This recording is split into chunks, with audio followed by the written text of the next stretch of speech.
يقول: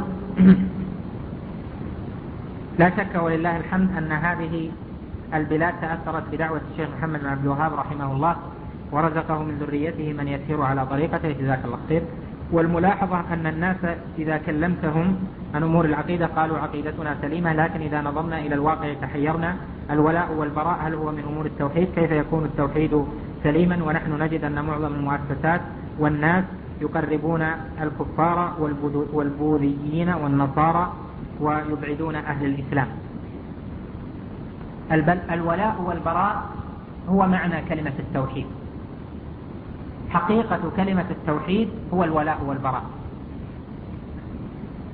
سأل رجل من طلاب العلم الشيخ عبد اللطيف بن عبد الرحمن بن حسن رحمه الله، فسأله قال: هل الولاء والبراء من لوازم كلمة التوحيد أم هو أمر خارج عنها، يعني واجب مستقل؟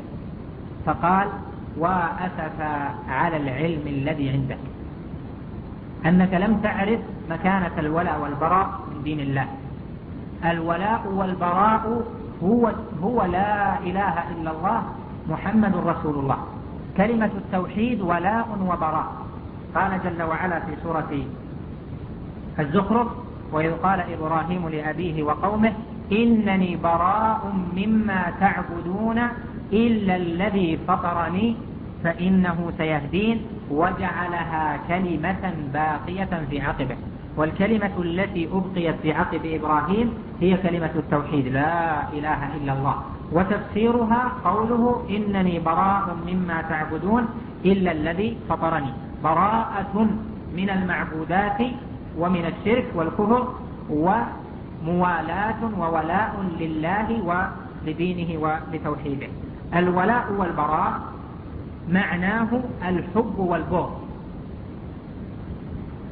الواجب منه الذي من فقده فقد الإسلام أن يبرأ من الشرك، بمعنى أن يبغض الشرك، وأن يوالي التوحيد بمعنى يحب التوحيد، أن يبرأ مما يعبده المشركون بمعنى يبغض المعبودات، كما قال هنا إنني براء مما تعبدون، يعني مبغض للذي تعبدون، إلا الذي فطرني فإنني غير متبرئ منه ولكن محب. فإذا محبة لله وبغض للآلهة، طبعا إذا كانت عبدت وهي راضية أو كانت من الأصنام والطواغيت ونحو ذلك.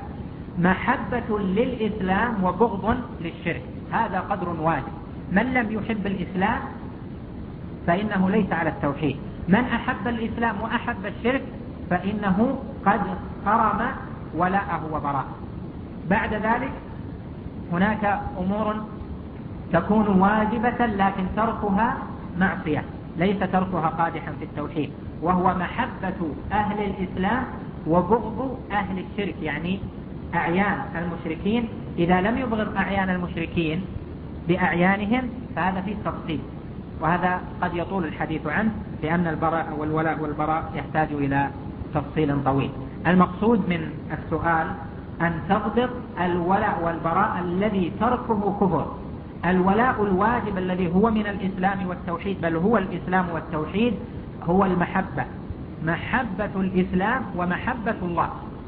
والبراء الذي هو قرينه بغض الشرك وبغض معبودات المشركين. هذا قدر من لم يأتي به فليس بمسلم، لأنه ناقض أصل الولاء والبراء. وما بعد ذلك مما ذكره السائل هذا فيه تفصيل. فالذي يأتي بالمشركين يأتي بالكفار هذا صاحب معصية محرم، لأن الواجب عليه أن يوالي في الله وأن يعادي في الله.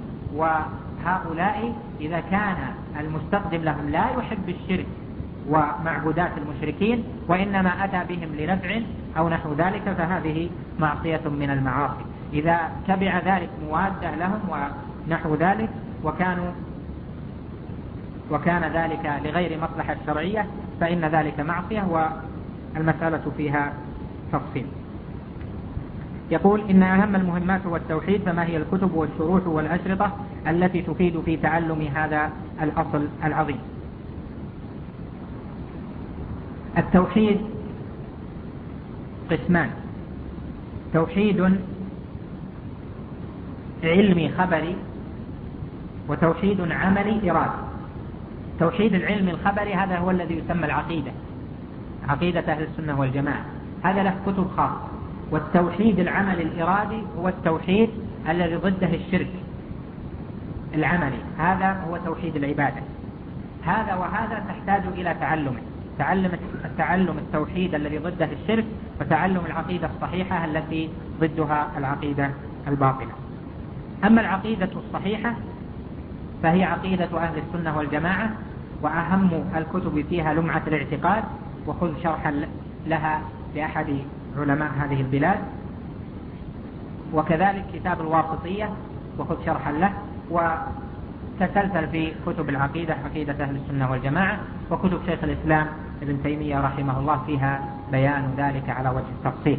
كتب التوحيد، توحيد العبادة، أقربها وأولها كتاب ثلاثة الأصول للشيخ محمد بن عبد الوهاب رحمه الله، وكتاب التوحيد أيضا له، وكتاب اقتضاء الصراط المستقيم مخالفة أصحاب الجحيم لشيخ الإسلام ابن تيمية، وما شبه هذه الكتب مع شروحها كشرح تيسير الهدي الحميد لكتاب التوحيد، وشرح فتح المجيد، ونحو ذلك من الشروح.